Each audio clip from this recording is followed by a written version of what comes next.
Happy birthday দিদি। এই যে তোর বার্থডে গিফট।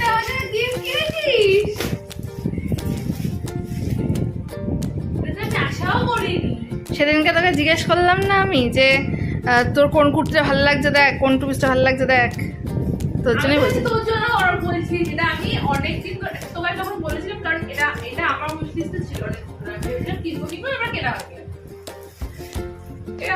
গত মঙ্গলবার ছিল দিদির বার্থডে, আর দিদি বার্থডে দিনকে এখানেই ছিল। কাটো।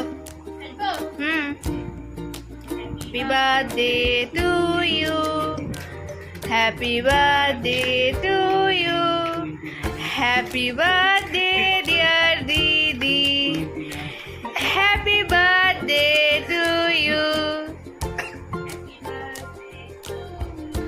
যেহেতু বাবার শরীরটা একটু খারাপ ছিল, তাই তেমন বড় করে বার্থডেটা সেলিব্রেট করা হয়নি। প্রত্যেকবার আরও অনেক কিছু করা হয় দিদির বার্থডেতে।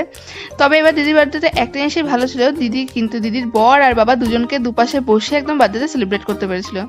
দাদার আস্তে আস্তে অনেক রাত হয়েছিল, তবে দাদা আসার পরেই কেক নিয়ে আসা হয়। তারপরে দিদি কেক কাটে, ছোট্ট একটা কেক আনা হয়েছিল।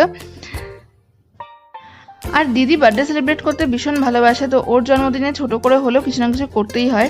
আর এখানেও ছিল, তাই জন্য ওকে গিফটটাও দেওয়া হয়ে গেছিলো। রাত্রিবেলা সেই জামাটা পরেও কেক কেটেছে, যদিও সারাদিনে তেমন কিছু করা হয়নি। তবে রাত্রিবেলা একটু ছোট করে সেলিব্রেট না করতে পারলে আমারও খুব খারাপ লাগতো, কারণ প্রত্যেকটা বছর এই দিনটা আমরা খুব আনন্দ করি। দিদিরও মনটা খারাপ হতো, তাই যতটুকু পেরেছি ততটুকুই করেছি। করতে পারিনি এবছর, অল্প কিছু আয়োজন।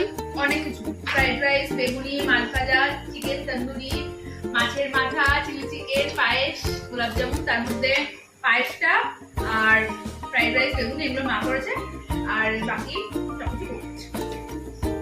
ও খুব সুন্দর ডিরেকশন দিয়ে দিল, কেকই করেছে। আর এই যে দাদা খাচ্ছে, দিদির জন্য অপেক্ষা করছেন, দিদি বেশি বকে তাই জন্য। ভাইও ওখানে খাচ্ছে। কেমন খেতে হয়েছে তন্দুরিটা?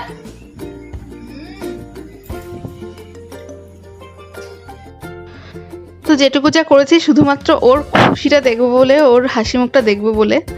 তো তোমরা সবাই ওকে অনেক আশীর্বাদ করো, ও যেন জীবনে অনেক বড় হতে পারে আর অনেক ভালো থাকে।